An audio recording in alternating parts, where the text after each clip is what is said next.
Hey everybody, how's it going again? Not for sure if you know what this here is, but I'm going to spin it around just a little bit, give you an idea. But if you don't know what this here is, stay tuned. But if you do, you know what I'm getting ready to do. So come on back.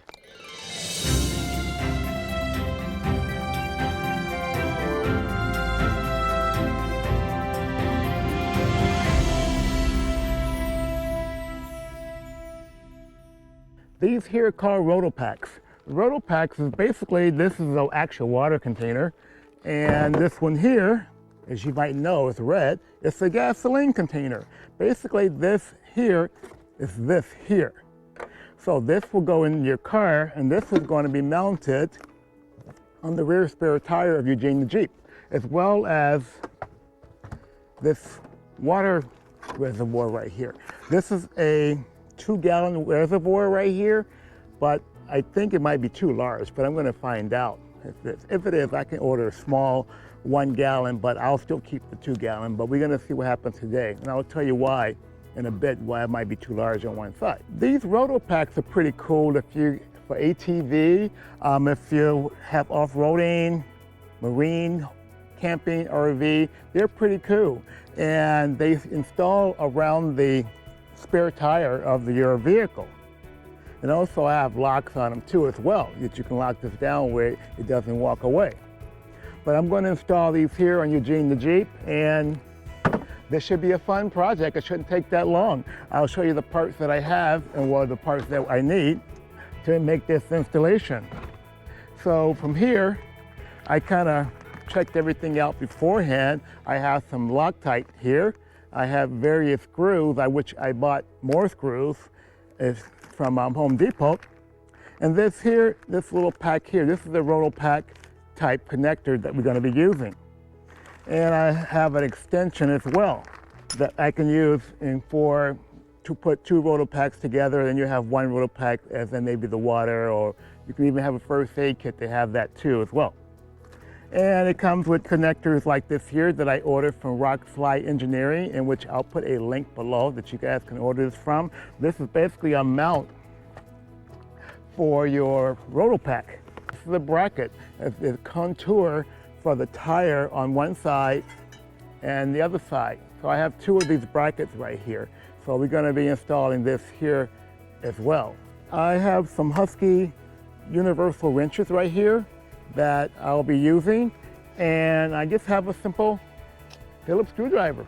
That's about it. So it shouldn't take us that long to do and to get this installed. So I think it's going to be pretty cool once it's installed on the Jeep, and it looks pretty cool. So I'm ready to go with this one here. Let's do it. I made some indentions with my paint pen right here, which I know how that's going to go, which it looks like this here once I'm done. So that's why I have my top and my bottom, which I know which one it is. And from there, I'm going to remove these 2 screws right here. Once I remove them, I'm going to use some thread locker on these here, just because I want to make sure these don't rattle off or vibrate off down the road. I'll just put a little thread locker here, just a little bit. A little bit goes a long ways. Might need a little rag. I'll get that started. Take this through the other side like so, and I'll just feed that through. I'm going to wipe the excess thread locker off right here. If you want, you can use the thread locker that's in red. That's for permanent mount. But this here is removable. I think we'll be just fine with this here. So that's how it's going to look once we're done. I'll take my little indentions right here. Now that I have the bolts and the nuts screwed on, and I added the Loctite, but I did a little bit overkill. I added some red Loctite, and I added a little bit of rubber adhesive around the washer and as well as the nut here, just because I want to reassure this is not going to come off. And what I'm also going to do is I put a little mark on the actual screw, top and bottom. This way I can keep an eye on if this tries to come loose down the road. So I want to have that reassurance that when I'm heading down the road, especially with the big rig and the Jeep. I want to make sure things doesn't rattle off and fall off as I go down the road. This is the ratcheting strap that I'm going to use to wrap around the external tire. And you have to kind of ratchet, you can see that it tightens itself up using the brackets right here on top and bottom. So I'm going to thread that through and we're going to put that on. So we should be all done with this project in a few. Now what you're going to do, you're going to feed your straps through. I'm going to go from the top and I'm going to give it a little bit of slack. I'm going to go behind here and go through the second one and make sure it's untangled. Give it a bit more slack. You can give it more slack, doesn't matter, because it's going to go around the tire. There we go. And then you're going to take your strap and go under or behind the bracket. And once you go behind the bracket, it's going to cover up these bolts right here, these nuts. And then from there, you're going to go back through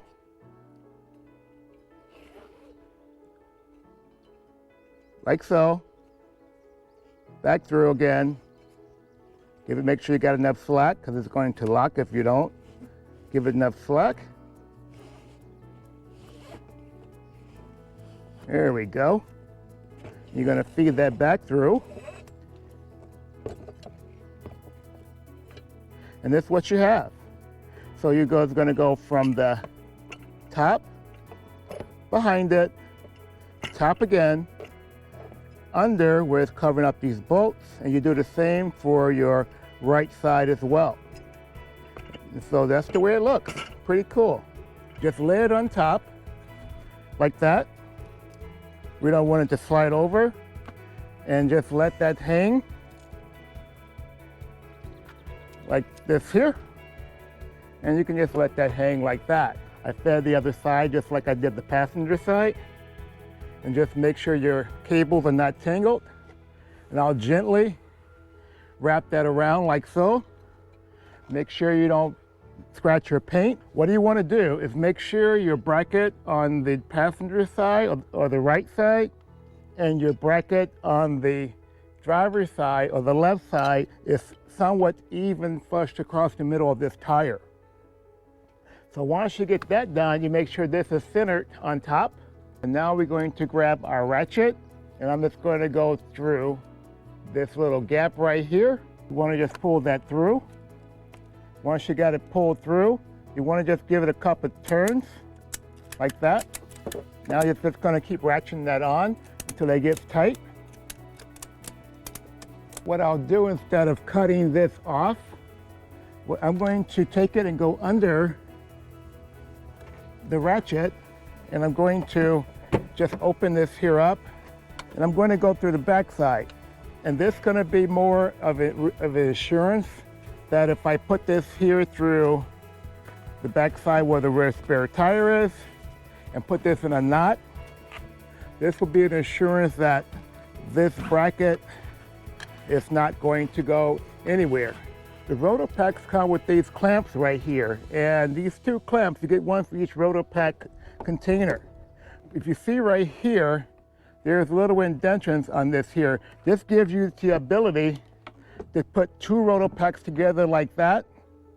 Once you put them together like that, these clamps here clamp on to secure them. But the problem with these here, once you clamp two ROTOPAX on to make one ROTOPAX, these clamps are kind of hard to get off. So be careful when you're using these clamps here. To secure your ROTOPAX, I loosen these clamps right here, and this is going to be a tight fit. So take your time to get it over the hinge right here of your Jeep, and you got one on. Now what I do, I have an extension that now I can put two ROTOPAX on like that. So let me get the extension, and I'll show you how two ROTOPAX can be installed on one bracket. I have this extension right here. I'll put a link in the description below because you have to order this here as a separate unit. It doesn't come with the first bracket. So I'll just basically unloosen this here all the way. kind of a long screw. There we go. I loosen this up just a tad bit. It's going to be different for your vehicle as well, or even your Jeep. So what you're going to do is persuade this back on. Once you get that on, you want to tighten the inner connector on, nice and tight. On the ROTOPAX itself, there's little dimples right here. Got one on top and bottom. So what you want to do is just keep screwing that on and lock that first one into those dimples. Just keep it locked in. You can go a few turns. And once you do that, maybe I can do one more turn. No, I'll go back. All right, so now you want, this one's locked in. This is not going anywhere. So then you take your second ROTOPAX. I'll turn it like that a little bit, see if we can persuade it. And now we've got that one in. I'll take my bracket right here, and I'll just put it inside of that hole of the second one of the extension. And we'll just keep turning, and once you get it so far down, you want to put it in the dimples that you see here, or little notches. So that's locked in, and you just want to turn it nice and tight where it doesn't come off. And there you go. This ROTOPAX right here, this is a 2-gallon water ROTOPAX. But you must kind of remember each Jeep or each vehicle or how you're going to install this here is different. This is another retrofit type of deal here. So if you look, I have the other ROTOPAX bracket on the driver's side, but if I try to take this out far as I possibly can without this here falling off, and I try to install this water ROTOPAX, I'm going to show you what's going to happen. So if you try to install that, it's going to be off-centered, where it's not going to fit right, and it's not going to hold, and you can't turn this here and lock it. And furthermore, you have your handle for your Jeep. So what I have to do now is order a gallon ROTOPAX and replace this one here. And I can use this 2-gallon ROTOPAX inside the Jeep with another bracket. So then I'll have 3 gallons of water on board. Go ahead and lock this in until I can get a gallon ROTOPAX, and then I can replace it with the gallon, and it should work just fine. This is a pretty easy install. I have the 2 ROTOPAX over there, with each one holds 2 gallons of gasoline, gives you a total of 4. I have my 2 gallons of water, which it doesn't fit on this particular side, but what I'll do, because of this Jeep JL, I'll replace this one here with a 1-gallon ROTOPAX, and then I can use this one here and another bracket maybe inside or on top of the roof basket. I'll find someplace to put this 2-gallon. This is the funnel. What I'll do, I'll put a link in the description below where you can order these ROTOPAX from, the gasoline, the water pack. They even comes with a first aid kit that you have to fill yourself, of course, and other items that you can use for your Jeep or even for your vehicle. But until then, do me a favor, give me a thumbs up if you like, hit the subscribe button below. Don't forget to wear your face mask, social distancing, 6 feet apart, whatever the case may be. You guys take care of yourself. See you next time on TIMROVER. Bye guys. Bye.